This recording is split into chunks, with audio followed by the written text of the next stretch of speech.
como gerenciar com mais segurança a sua vida. Lucas 15 fala da ovelha perdida, da dracma perdida e termina com o filho perdido. E Jesus disse: um certo homem tinha 2 filhos. Eu quero sustentar essa passagem com 2 outras passagens. Mateus capítulo 7, verso 13, diz: entrai pela porta estreita, porque larga é a porta e espaçoso é o caminho que conduz à perdição.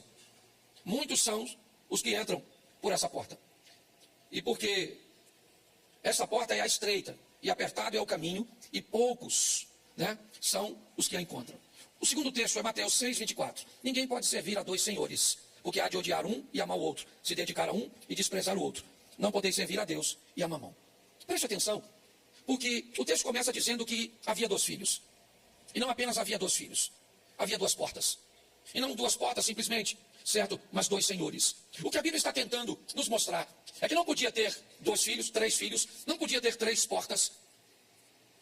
Porque não há uma terceira via. Não há um terceiro caminho. Não há um terceiro Senhor. Não há uma terceira opção. Não há uma opção que eu poderia estar isento de fazer parte de uma dessas 2 opções. Quando a Bíblia diz que há somente 2 filhos, que há 2 portas, ok? O que a Bíblia está tentando me dizer é que não existe nada além de céu ou inferno. Nada além de Deus ou Satanás. Não existe nenhuma possibilidade, ela tenta deixar clara, certo? Dizendo que apesar dos 2 serem filhos, e aqui não necessariamente ou obrigatoriamente os 2, teria que ir um para o inferno ou o outro para o céu. A Bíblia é clara em dizer que Deus, certo, tem o desejo que ninguém se perca, mas ela enfatiza isso de uma forma muito intensa. Ou seja, não há nenhuma terceira opção. A Bíblia quer deixar clara, não há um morreu, acabou. Não é as coisas findam aqui e o mundo espiritual não existe. Não é isso.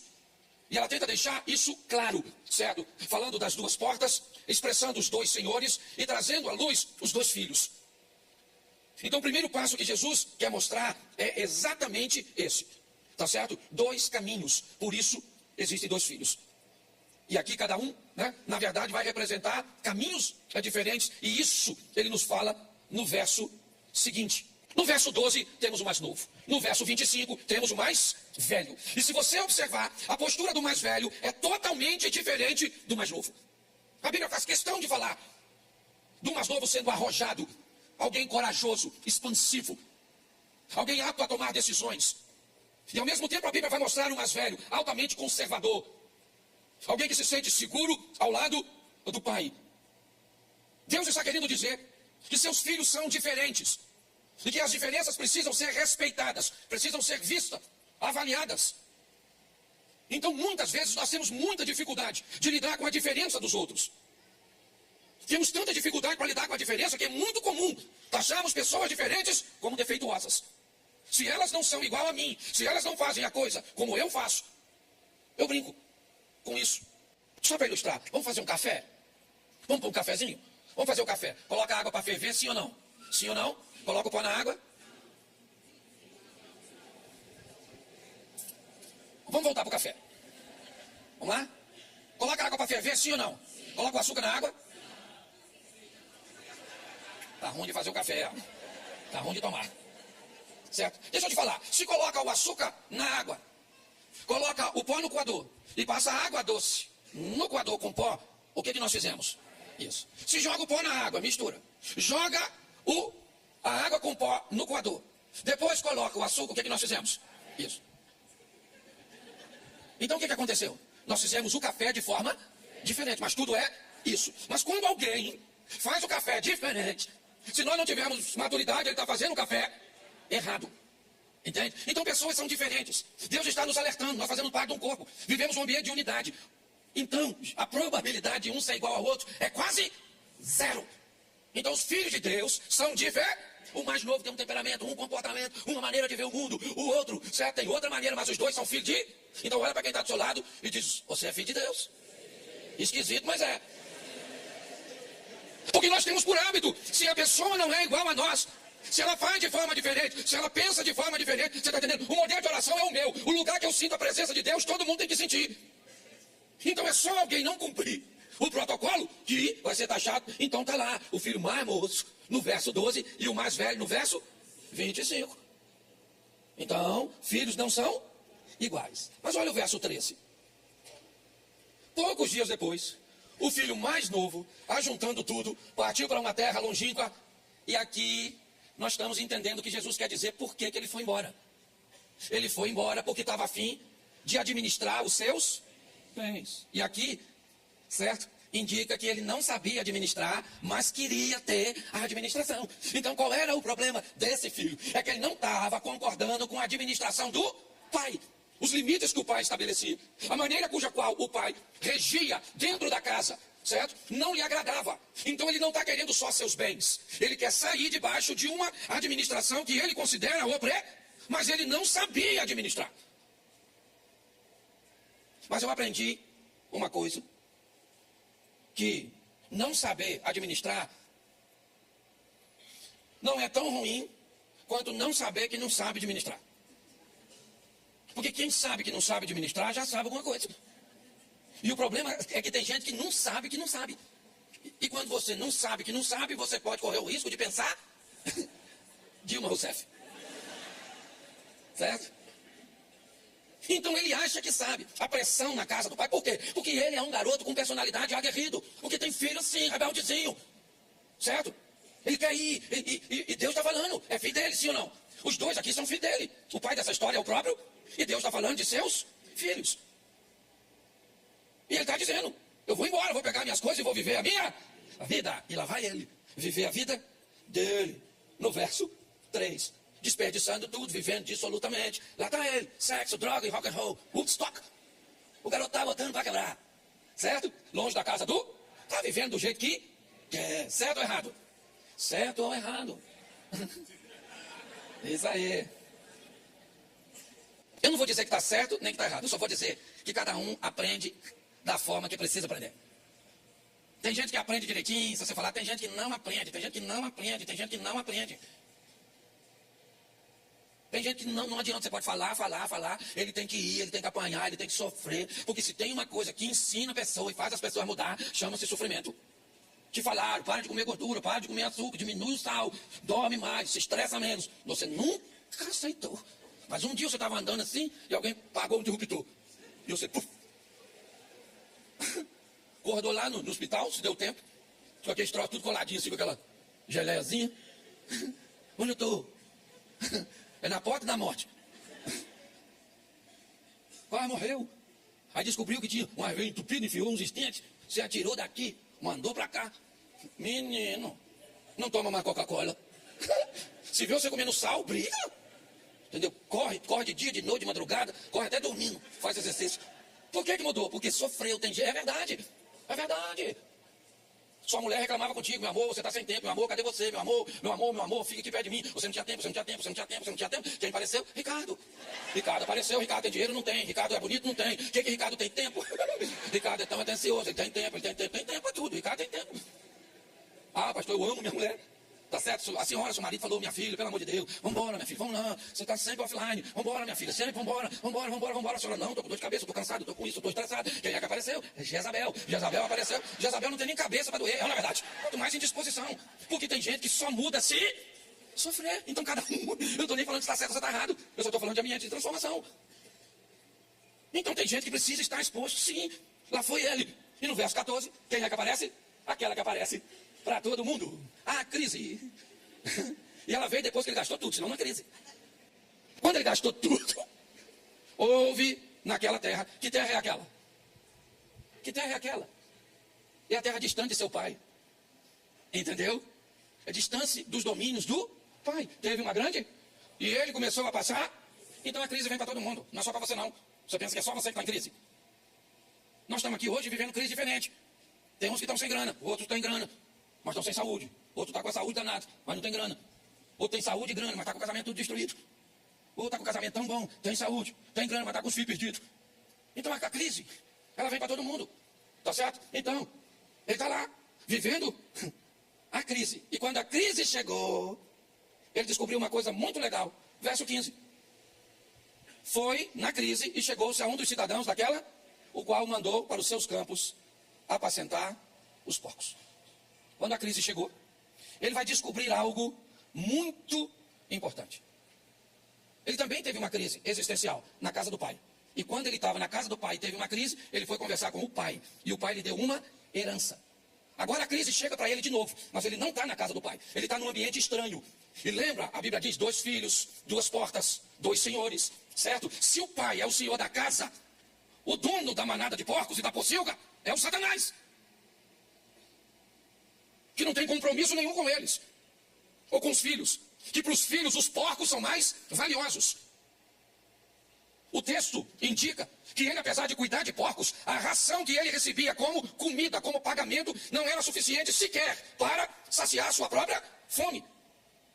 O texto faz questão de dizer, pelo menos de insinuar, que ele não dava comida para o porco. Porque se ele desse comida para o porco, ele não precisava pedir, era só pegar. Alguém acima dele. É como se esse garoto só tivesse naquela pocilga para limpar o chiqueiro. Olha, quem está contando a história é Jesus.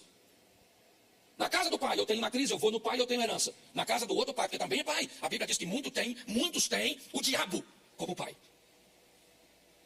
É assim que funciona. Uma paternidade que, na verdade, ela não é real, ela é adotiva. Porque todos nós somos filhos de Deus, a não ser que se negue. Então esse é um texto, certo? Nesse momento, ele vai descobrir uma realidade. E quando ele olha para a realidade do verso 15, ok? E o 16, porque coloca o 16, desejava encher o seu estômago com as bolotas que os porcos comiam e ninguém lhe dava nada. Mas aí, o verso 17 entra em cena. Tornando em si, disse, quando jornaleiros ou trabalhadores, operários de meu pai têm abundância de pão, e eu aqui pereço de fome. Os jornaleiros estão onde? Na casa do pai de quem? Dele. Olha o que ele descobriu. Levou tempo, precisou de uma viagem, precisou de perdas, precisou de dores. Mas lá, ele olha e diz, quantos trabalhadores do meu pai, eu estou nessa situação, mas eu ainda tenho pai. Ele olhou para o passado. O presente dele não é bom, não. Mas agora ele consegue olhar para o passado e lembrar que ele ainda tem mesmo estando naquela situação, ele ainda tem um pai. A decisão de ir foi dele. Mas quando nós lemos o 18, põe o 18 por favor. Levantar-me-ei, irei ter com o meu, e direi, pai, pequei contra o céu e perante, verso 19, já não sou digno de ser chamado teu, faz-me como um dos teus jornaleiros, dos teus empregados. O garoto não perdeu só dinheiro. Ele perdeu mais. Não foi só o valor monetário que ficou nessa viagem. Ele está aprendendo o valor da casa do pai. E nem sempre o valor da casa do pai se descobre na casa do pai. Às vezes o valor da casa do pai você só descobre lá fora. Às vezes você só descobre o valor de uma esposa a hora que a esposa vai embora. Você só descobre o valor do marido a hora que o marido vai embora. Você só descobre o valor do pai quando ele está no caixão.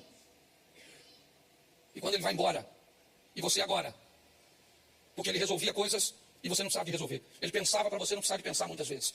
Ele deixava de comer, e tem muita gente que sabe que já fez isso, para colocar o melhor pedaço do frango no prato do filho. Ou muitas vezes dizer para um filho, não estou com fome, e estava, certo? Para que o filho tivesse do bom e do melhor. Nem sempre as pessoas conseguem descobrir os valores no lugar que deveria descobrir. O garoto descobriu o valor do pai lá longe, lá na casa do outro. Quando o outro mostrou para ele o que era paternidade, ele não gostou. E quando ele não gostou, ele lembrou que aquele não era seu pai, e que ele tinha um pai. E ele disse, eu vou voltar, eu vou falar com meu pai. Olha só, se você analisar direitinho, ele volta para casa se sentindo mais filho do pai que ele descobriu no caminho do que do próprio pai. Tanto é que ele diz, não precisa me tratar como filho. Me trata como um dos seus empregados. Eu descobri o valor de estar na presença do meu pai. É isso. É isso que ele está. Deus está tentando nos mostrar. Muitos de nós não precisaríamos passar pelas coisas que passamos, sofrer o que sofremos. Mas se você tiver um sofrimento, não se desespere. Não se esqueça, você ainda tem um pai. E ele está onde sempre esteve, no controle de todas as coisas. Pare de olhar seus erros como uma fatalidade. Seja honesto e corajoso o suficiente para acolher. Eu sempre digo, essa semana o médico falou comigo. Falou, Cláudio, eu gosto daquele texto seu que diz o seguinte. Se você plantou um limão, vai ter que colher isso. Então conte com a misericórdia de Deus para te dar um pouquinho de açúcar nessa limonada. Mas o limão você vai ter que colher. E a misericórdia do Senhor, ele está... E o texto agora diz assim, verso 20. Levantando-se, foi para o seu pai, e quando ainda estava longe, viu seu pai e E se moveu de íntima compaixão e correndo-lhe, lançou-lhe ao pescoço e o... Presta atenção. O pai estava esperando ele. É isso que Jesus está dizendo. Certo? O filho então diz no verso 21. E o filho lhe disse, pai, pequei contra o céu e perante, já não sou digno de ser chamado teu. Isso. Você precisa ir lá fora para saber o valor aqui de dentro.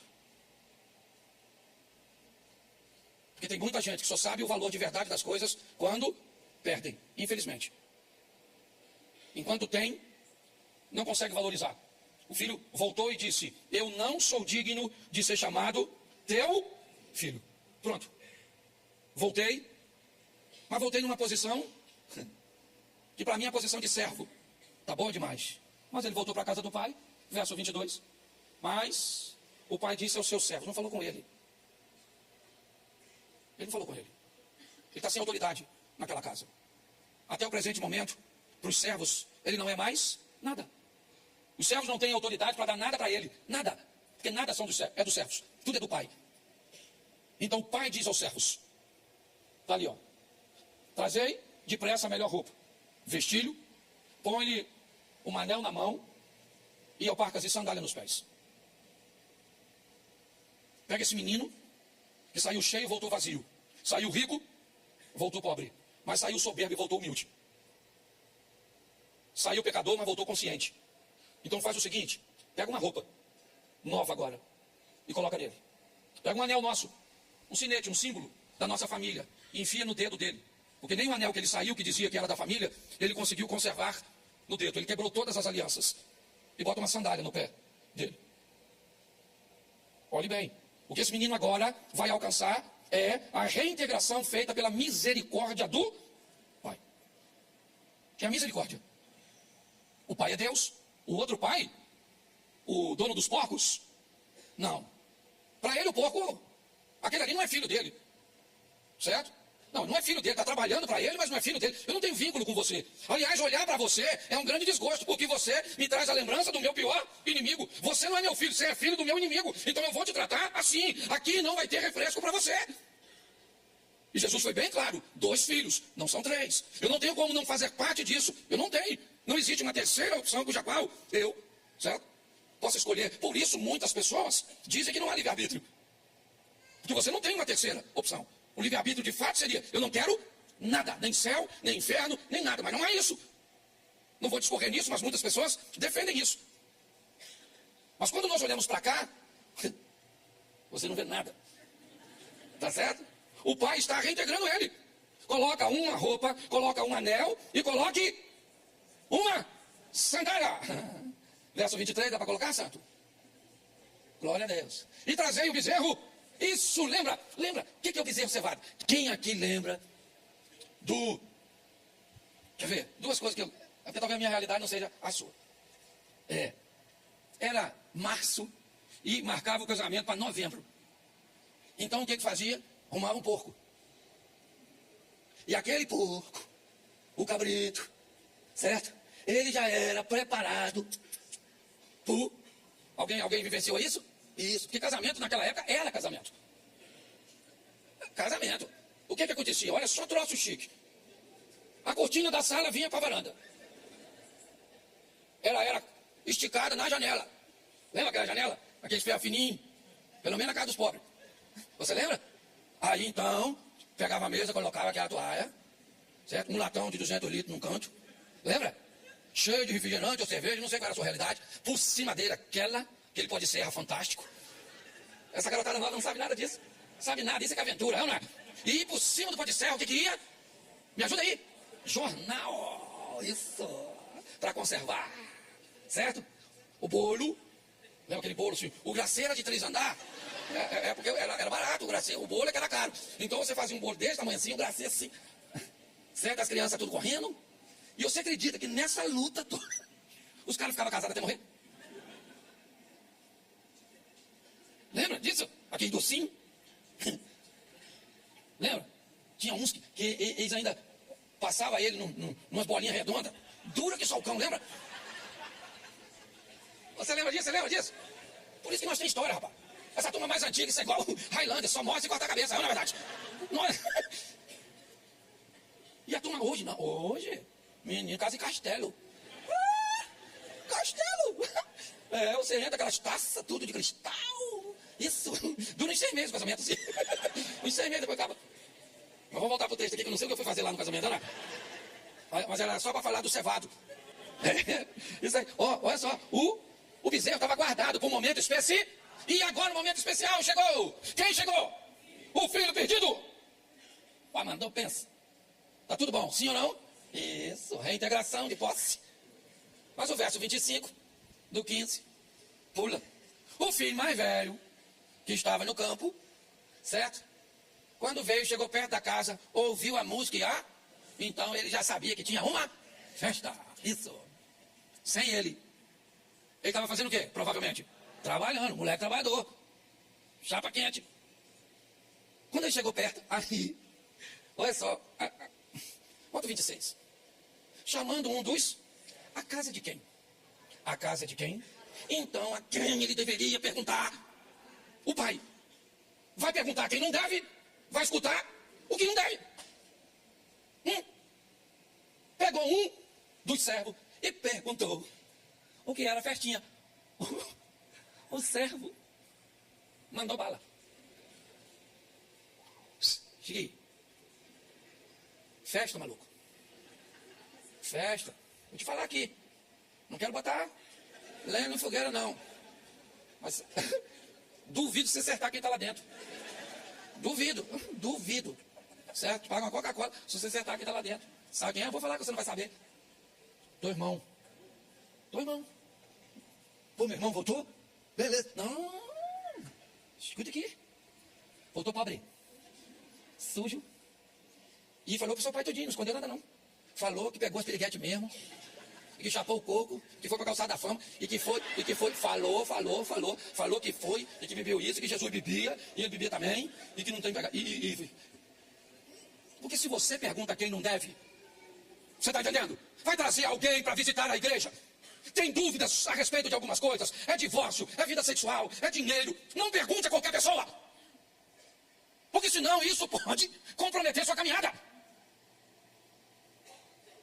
Ao invés de perguntar o dono da casa, perguntou o criado. Pronto. Olha o que o criado falou. Ele disse, veio teu irmão. Entendeu? Contou a parada. Teu pai pegou o bezerrão, maluco, sabe? O cevadão. O bezerro de ocasiões especiais. E matou só porque o recebeu. São. Ô, gente, deixa eu falar uma coisa pra você. Para de esperar a misericórdia dos seus irmãos. Não é todo mundo que você encontra, não, irmão. Nos irmãos você vai encontrar é pancada. É gente para tentar puxar o seu tapete. Pastor, você não pode falar isso da igreja. Ou posso? Eu sei. Pastor, por que ninguém puxou o seu tapete ainda? Porque aqui eu só fico sentado. Sou otário. E se ficar em pé, irmão, você sabe disso. Deus já tentou fazer isso com você. Te dar uma pernada porque você é bom. Porque notou em você características que pode levar você adiante. A verdade é essa. Eu não sou otário. Eu, hein? Porque o irmão que devia me amar, devia. Mas não ama. O irmão que devia me proteger, devia. Mas ele não só não te protege, como te bate. É, porque isso é coisa de irmão. Um bate no outro. É, não é? É assim. Pastor, você está afastando as pessoas da igreja. Aí, se sair da igreja, vai ter que ir pro outro lá, ó. O outro da porta larga lá, ó. Quer ir, maluco? Quer ir? Não, né? Eu falo mesmo, dane-se. É, porque os caras deveriam ou não deveriam? A gente deveria ajudar, a gente deveria... Mas não, o cara tá lá. E olha só. Olha bem como é que o negócio funciona. Verso 29, já tô acabando já. E saindo o pai. Volta no 28 aí. Volta no 28. Mas ele se indignou e falou, não entro nessa festinha. Por que ele não entrava? Porque ele não concordava com a festa. Deixa eu explicar uma coisa para você, filho de Deus. Quando Deus fizer uma festa para tu, quem quiser entrar, que entra. Quem não quiser, fica de fora. Não concordo com o que Deus está fazendo na vida dele. Então, amanhã faz 2 dias. Não concordo com o que Deus está fazendo. Nossa, você não concorda com o que Deus está fazendo na minha vida? Eu estou tão preocupado com isso. A festa está rolando, sim ou não? O filho está fazendo o quê? O que voltou? Está na festa, menino. Comendo, bebendo, se divertindo.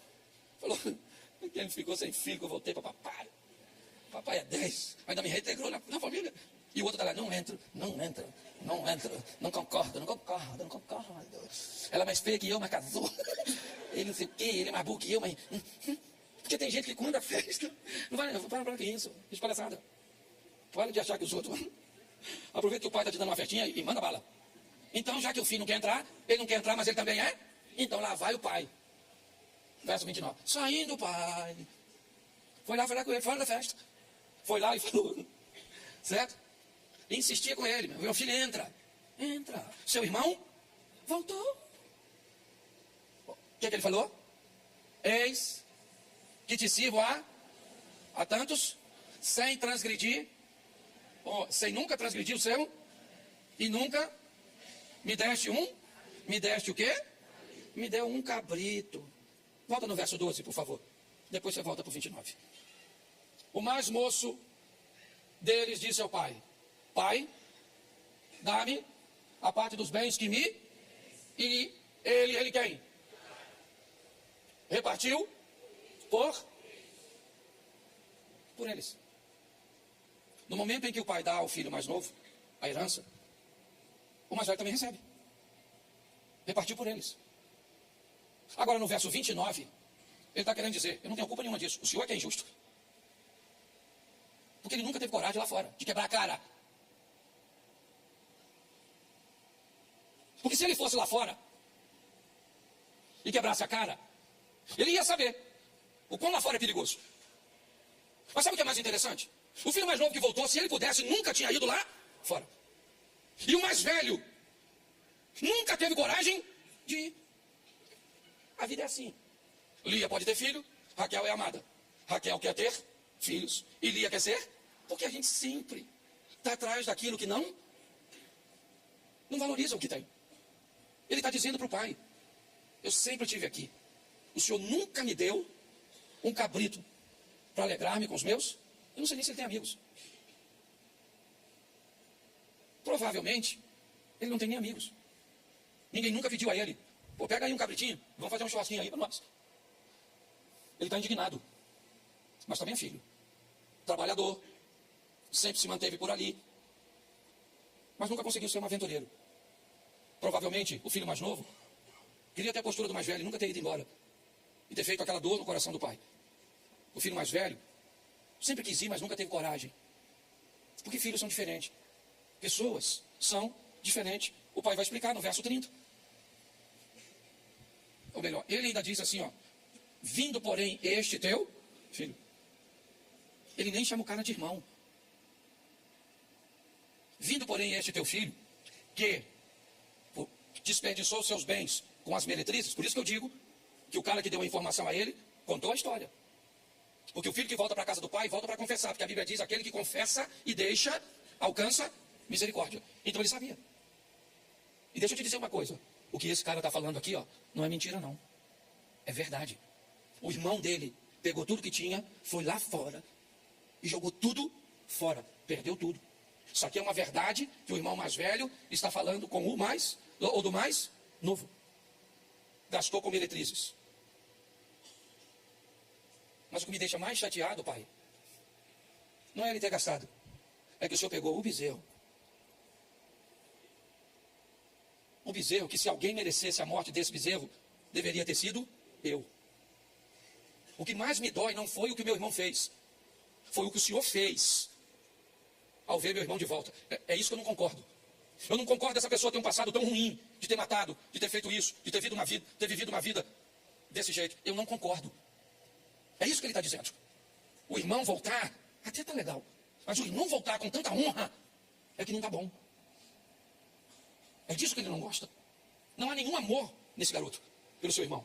Ele é um egoísta que nunca saiu da casa do pai. É verdade. Ele nunca desviou. Nunca. Ele sempre estava na casa do pai. Nunca teve coragem de beber alguma coisa. Nunca teve coragem de usar uma roupa diferente. Nunca teve coragem de ir numa balada. Ele nunca fez nada de errado. Nunca. Mas nunca foi crente, de verdade. Nunca foi um servo de Deus de verdade. Ele foi um amedrontado, pressionado pela religiosidade. Nunca foi capaz de assumir: eu nunca fiz nada de errado. Tá bom. Mas esqueceu um mandamento básico: amar o seu próximo e amar Deus sobre todas as coisas. Por quê? Porque Deus sabe o que está fazendo. Esse pai é Deus. E sabe qual é o grande desafio, irmãos? É que hoje é muito mais fácil quando você confronta alguém, ao invés da pessoa mudar de postura, ela muda de igreja. Porque foi confrontada. Esse é um exemplo. O filho falou, e o pai poderia falar, meu filho, não fala assim do seu irmão. Não fala. Seu irmão não fez nada disso. Não. Olha o que o pai falou. Filho, tu sempre está comigo. Sempre. Todas as minhas coisas são tuas. O cabrito era seu. Certo? O que foi cevado era seu. Certo? O boi era seu, o camelo era seu, a casa é sua. É tudo seu, filho. Tudo que eu tenho todas as minhas coisas são menos uma. Mas era justo alegrarmos e folgarmos, porque este teu irmão estava morto e reviveu, tinha se perdido e achou-se. A única coisa, meu filho, que você nunca conseguiu ter é um coração igual ao meu. Tudo que eu tenho é teu, mas você nunca conseguiu ter um coração como o meu. Olhar para as pessoas com um olhar de misericórdia. Entender que elas são diferentes e que podem sofrer dificuldades no percurso. Elas podem deslizar no caminho. É isso que Deus está explicando a respeito de seus filhos. E foi isso que o filho pródigo descobriu lá fora. Quando ele perdeu os bens, ele não voltou para casa para os bens. Ele voltou para casa porque estava morrendo de fome.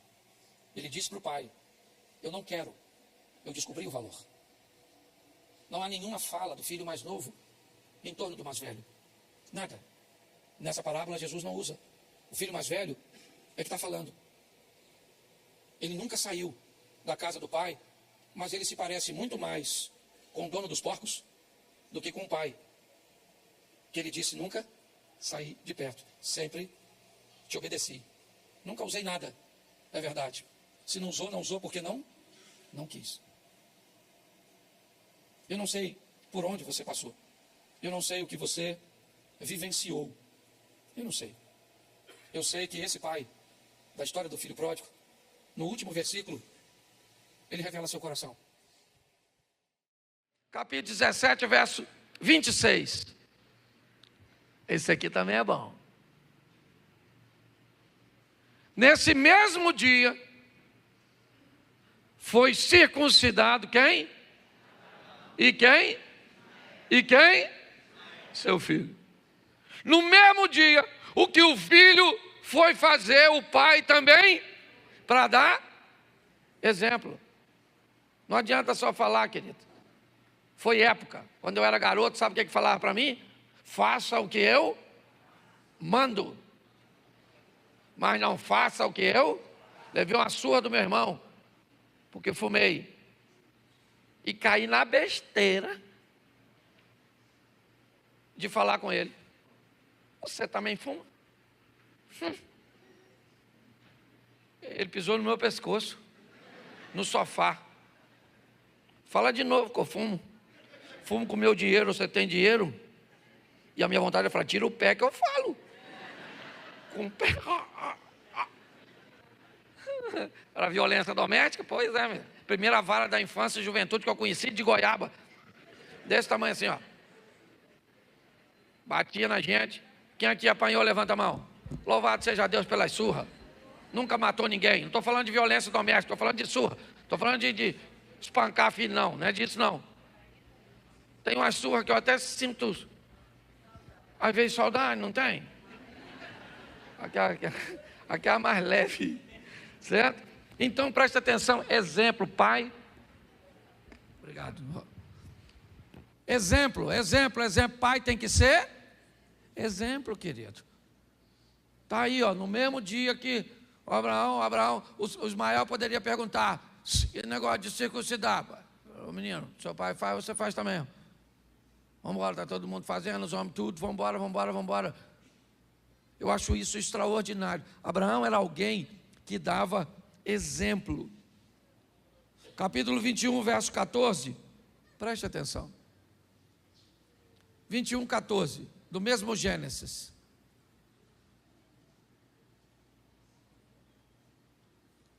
Então se levantou Abraão pela manhã, de madrugada, tomou o pão num odre de água e os deu a Agar, pondo-os sobre o seu. Também lhe deu o menino e despediu-a. Ela foi-se andando errante no deserto de Berseba. Preste atenção nesse texto aqui, porque para mim, eu vou dar a minha opinião. Os teólogos de plantão ficam à vontade de levar seu raciocínio mais adiante, tem problema nenhum com isso. Ele já é quase um rapazinho. Isso é uma confusão aqui, que aconteceu no dia da festinha. Abraão mandou fazer uma festa para Isaac ser desmamado. E nessa festa, Ismael, que já era um rapazinho, né? Porque vamos imaginar aqui, vamos aqui. Se Isaac, ele nasceu quando Abraão tinha 100 anos, e Ismael nasceu quando Isaac, ou quando Abraão tinha 86, quando Isaac nasce, Abraão tem quantos anos aproximadamente? 14. Vamos dizer que a criança fosse desmamada com 5, 6 anos, nessa época, que as mães não tinham naquela época a preocupação de ficar com o peitinho mole, com estria. É porque hoje a criança nasce hoje, mama 3 dias, a mãe já põe lá logo. Aliás, criança de rico hoje tem até negócio de lactose. Criança de pobre tem alergia à fome. Qualquer leite serve, de vaca, bezerro não, vaca, cabrito, essas coisas, é ou não é? Dava qualquer coisa para a criança, égua, é isso aí. É leite, é, então manda. Filho de rico, não. Aliás, a vida de rico sempre lasco de pobre. Você quer ver o pobre andava de bicicleta tranquilo, o infeliz do rico começou a andar de bicicleta, o preço da bicicleta subiu. Uma bicicleta hoje vale 15 mil, o pobre está lascado. O rico andava de carro zero, sim ou não? E o pobre andava de Fusca. A turma começou a gostar de carro antigo. Um Fusca hoje custa. Dá vontade de matar tudo, não dá? Sim ou não? Atrapalhar a vida dos outros. Mas volta aqui. Dá uma olhada. Olha nisso aqui. Eu queria que você olhasse para essa situação. Ele levanta de madrugada, por quê? Porque, vamos botar aí, Ismael com quase 18 anos, talvez, fazendo as contas aqui certinha, Isaac está com 5, 6, uma brincadeira entre irmãos, e sempre foi assim, gente. Você que tem filho, você sabe, que às vezes um menino tem 4, o outro tem 17, eles brigam. Você chega, um bicho desse tamanho, brigando com um bicho, e um quer sentar, e outro quer comer, e outro quer não sei o quê. Se você tiver com menor, então, se for 7, 8 anos, aí, meu filho, que o diabo faz festa, né? Se ama demais da conta, mas briga. E aí o Ismael fez uma brincadeira que não devia. É isso que a história está contando. E nessa brincadeira, a Sarai, ou Sara agora, disse: olha, Abraão, manda esse garoto embora, porque esse menino não é da R$1. Não vai herdar nada. Eu não quero que ele tenha um camelo, um criado, eu não quero que ele tenha nada. Eu não vou fazer as contas, é um conhecimento meio empírico meu, mas eu vou falar para vocês, pelo menos pelo que eu conheço a grosso modo. Se quiser pesquisar depois, principalmente a garotada que gosta de pesquisar para dar uma contrariada na palavra, não estou afirmando nada, dá uma entradinha para mim, porque para mim, meu irmão, os árabes são muito mais ricos que os judeus. E quando nós olhamos esse texto, nós vemos Sara dizendo: esse garoto não herda R$1 do meu filho. Manda ele embora. Ele manda, está aí, ó, o milionário, mandando o filho de madrugada, com odre de água e um pouco de pão, provavelmente como pai. A preocupação dele é a seguinte: meu filho, estou mandando você com pouco recurso, porque a hora que o recurso acabar, volta que papai está aqui de novo. Porque está assim de pai, que cria filho para não ir longe. Cria filho para viver na barra da saia de papai e de mamãe. Filho não é para criar dessa forma não, querido. Se você criar seu filho bem, ele pode morar onde for, e ele ainda continua vivendo perto de você. Se você criar ele mal, você pode deixar ele dentro da sua casa, que nem seu amigo ele é. A verdade é essa. Então distância não define intimidade e proximidade entre família. Quando ele diz, vai embora, ele vai. E aí, meu irmão, eu já falei disso aqui. A água acabou. A mãe vai doer demais ver o menino morrer. Ela se afasta. E aí o texto, numa tradução que eu amo, diz que o menino em choro, longe da mãe, que já não é mais o menino, mas a mãe deve ter explicado: filho, mamãe ou você morre primeiro. E para um não ver o outro morrer, faz o seguinte: fica aqui. E ele não era um bebê chorão, viu? Ismael não era um garotinho chorão, não. Até porque eu já cansei de ouvir mensagem na igreja dizendo que deserto é lugar de transição. Esse deserto vai passar, esse deserto vai passar. Vai passar, para esse cara não passou. A Bíblia diz que ele cresceu, venceu e prosperou no deserto. Porque se Deus for contigo, o deserto tem que te fazer prosperar. As bênçãos do Senhor nos seguem até os desertos. A verdade é essa. Quando eu olho para esse cara, o que eu vejo? Eu vejo ele orando a Deus, debaixo daquela árvore, para morrer.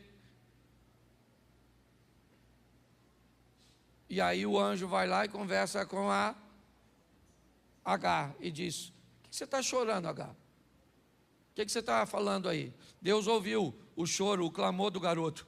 Olha aí ao seu lado, tem um poço. E ali a história muda a respeito deste menino. Ele vai viver coisas extraordinárias. Ele vai viver coisas fantásticas. Porque tinha um pai, preste atenção, ele não levou basicamente R$1, um odre de água e um pouco de pão. Mas aprenda, com Abraão dando para Ismael a maior herança que um pai pode deixar para um filho. Qual é? Ensinar o endereço de Deus para eles. De João, capítulo 1, ou melhor, capítulo 4 primeiro.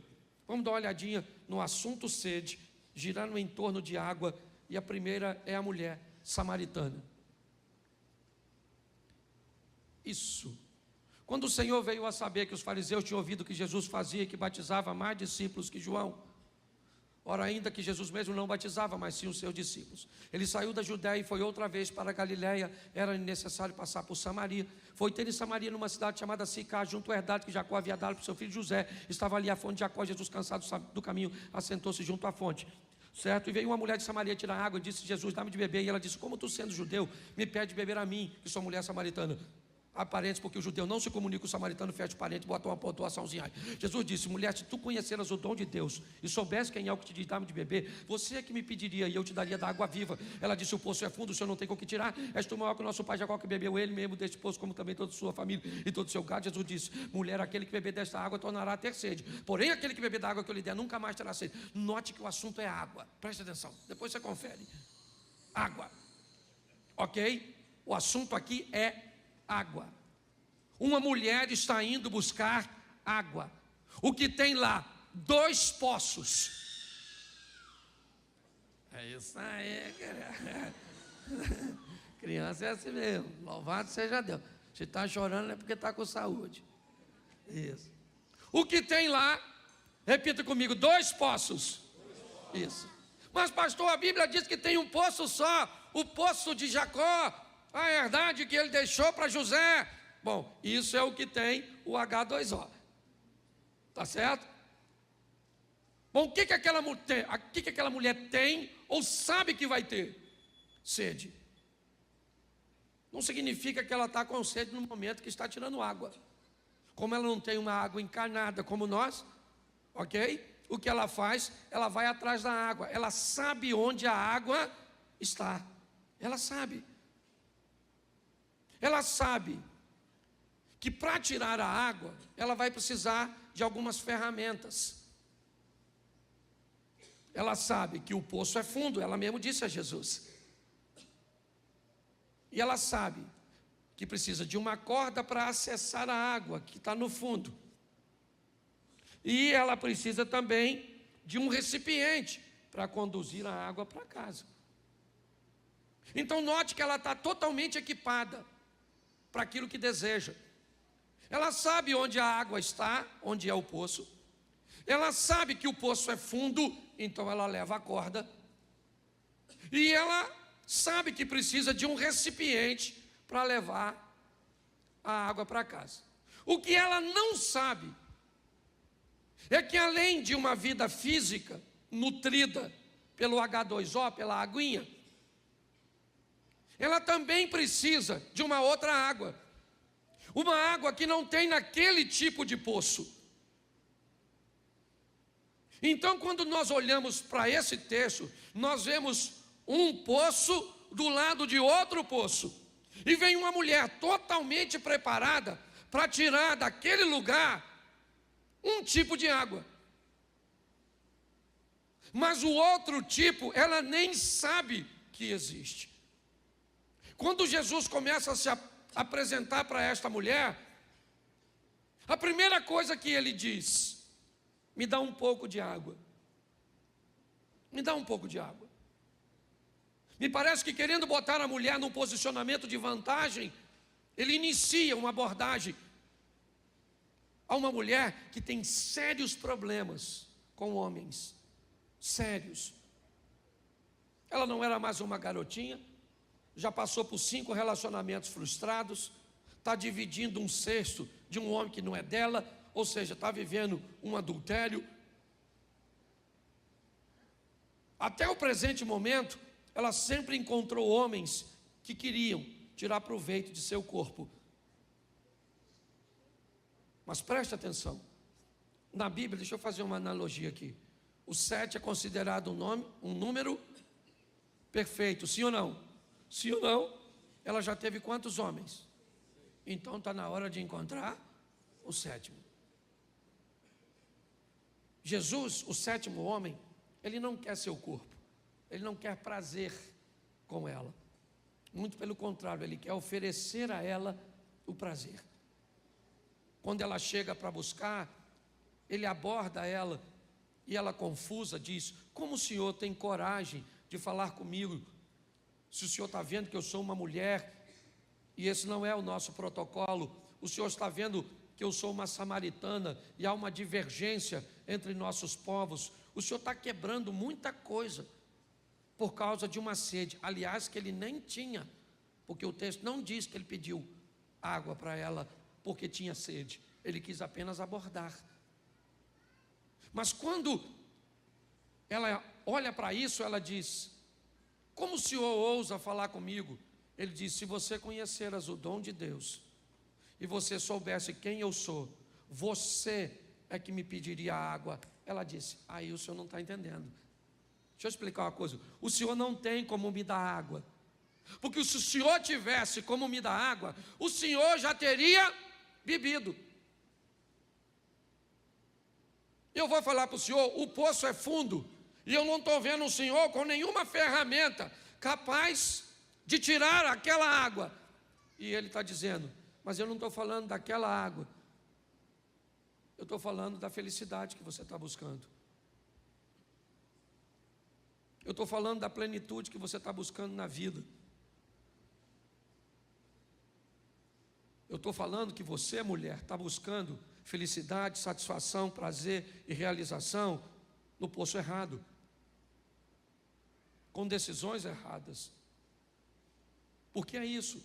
Qual é o problema da felicidade? O problema é que todo mundo deseja alcançá-la. Mas o problema é que onde ela vai estar? O que é ser feliz para você? É grana no bolso? Beleza. Você acha que quem tem dinheiro no bolso é feliz. Então você imagina que nas grandes mansões, nos lugares, certo? Onde o dinheiro está presente, todo mundo é feliz. É isso? Bom, eu vou ser feliz se eu tiver filhos. Então todo mundo que tem filhos é feliz. Eu vou ser feliz se eu casar. Então todo mundo que casa é feliz. Eu vou ser feliz se comprar uma casa própria. Então quer dizer que uma pessoa que não tem muito dinheiro, que não tem filhos, que é solteira e que mora de aluguel, ela é sentenciada à infelicidade? Não. Jesus está mostrando para ela o seguinte: a senhora tem sede. E quando é sede do seu corpo, a senhora sabe onde buscar e tem ferramentas para levar. Mas quando é sede de alma, eu vou falar para a senhora: eu sou, certo, uma fonte de água viva, que vou entrar na senhora e a senhora nunca mais vai ter sede. Nunca mais a senhora vai precisar de nada para te fazer feliz, porque feliz eu vou te fazer feliz. Você está entendendo? Hoje as pessoas estão buscando por isso. Eu quero ser feliz se eu tiver isso, eu não vou ser feliz, eu não vou. Então tá bom. E se você não alcançar o que quer? Você mesmo determinou a sua infelicidade. Se eu não tiver filho, eu não sou feliz. Então tá bom, cara. É isso, sua felicidade está condicionada a essa situação. E se você não alcançar? Porque às vezes o que você almeja tanto para você não é o que Deus tem para você. E aí? Engole essa. Mas sabe o que me encanta? É que ela não entende, mas entra no negócio. Ela falou: o poço é fundo, o senhor não tem com que tirar. O senhor é maior que o nosso pai Jacó, que bebeu ele mesmo deste poço, toda a sua família e todo o seu gado. Jesus falou assim: ô mulher, vou falar uma coisa para tu. Escute só. Quem beber dessa água, volta aqui para buscar amanhã. Agora, quem beber de mim não precisa de ir mais a lugar nenhum, porque eu sou suficiente para fazer qualquer pessoa ficar saciada. Ela pensou que ele estava falando da água. Ela falou assim: aí Jesus, então me dá dessa água aí, para eu não vir mais buscar essa. Ele deve ter falado: difícil.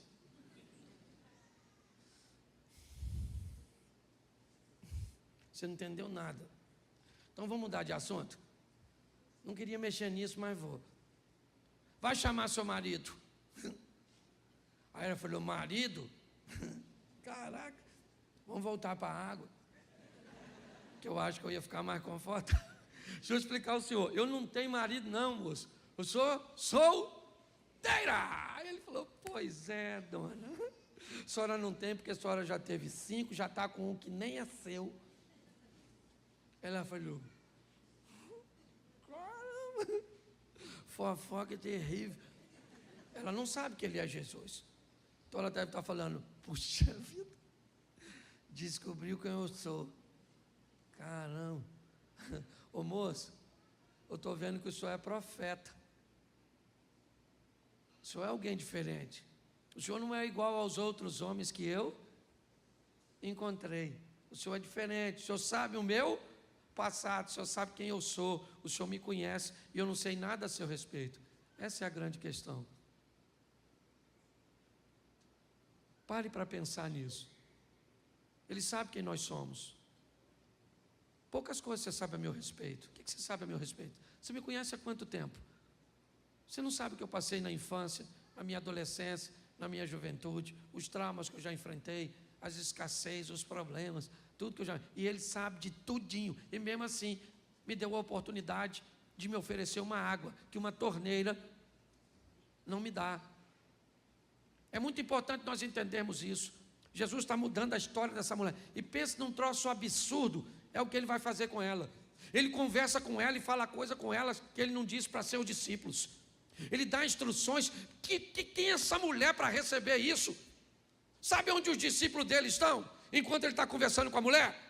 Na cidade de Samaria. Sabe o que tem lá? Muita gente que Jesus quer salvar. Jesus disse para seus missionários, 12 missionários, vão até Samaria comprar comida. E eles vão para comprar comida. A mulher veio para pegar água.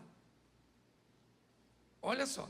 Quando Jesus termina de conversar com ela, ela deixa o cântaro. Depois você dá deixa eu ver se eu consigo te mostrar aqui. Põe o 4:28, por favor, para adiantar. Eu estou adiantando porque no segundo eu consigo pregar o texto inteiro. Agora eu tenho que abreviar. Isso. Deixou, pois a mulher o seu, era com o cântaro que ela ia fazer o quê? Ela foi apanhar água. Levou a água. Levou ou não? Levou. Só não levou o H2O. Entendeu? É isso que eu quero que você entenda. Ela levou, só não levou a água do poço. Ok? Foi para a cidade, correu e disse àqueles homens. Olha o que ela disse para os homens. Gente, encontrei o Messias. Samaritano esperava Messias também, sim ou não? Sim. Agora, um Messias que conversa com a dona, com essa reputação, aí também não, né, gente? O Messias tem que bater um papo com você. Uma pessoa santa, imaculada. Ir lá na sua casa, te abordar, falar comigo que sou o pastor Cláudio. Vai lá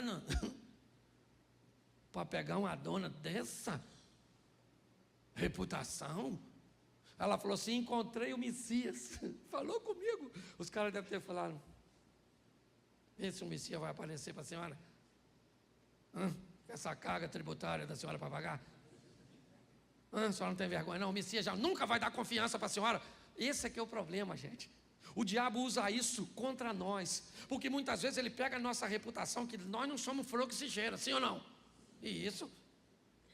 E aí diz, você não merece, você no Jesus, entrar em você, entra nada, eu não estou querendo entrar. O Satanás fala, imagine Jesus, de tão sujo, só que ele sabe quem nós somos. E a mulher está falando, encontrei o Messias. O cara falou assim, e ele falou o quê? Falou tudo que eu fiz. Aí eu acho que ele falou, então quero ir lá dar uma olhada. Pelo menos alguém teve coragem de falar com a senhora. A senhora deixar essa vida sem vergonha da senhora. Não pode vir um homem, esse furor uterino que a senhora tem. Foi lá. Foi lá, Jesus está quietinho. Certo? Só que quando ela volta, quem é que já está lá? Os discípulos com a comidinha. Sim ou não? Eles foram comprar comida onde? Em Samaria. E ela também foi em Samaria. Foi ou não foi? Eles trouxeram quantas pessoas para receber Jesus como Senhor e Salvador? Os discípulos? Ninguém. E a mulher? Vem assim, ó, evangelista. Jesus pega um cara cheio de demônio e transforma em evangelista. Não tem problema, não sei quem você foi. Ele não está olhando para quem você foi. Ele está olhando para quem você pode se tornar nele. As pessoas olham para o nosso pai. Jesus olha para o nosso futuro, gente. Vem a dona. Eu imagino Jesus olhando para os discípulos.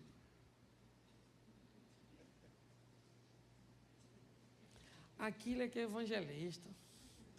Olha como é que a dona vem cheia de alma e vocês vêm cheio de sacolinha do supermercado.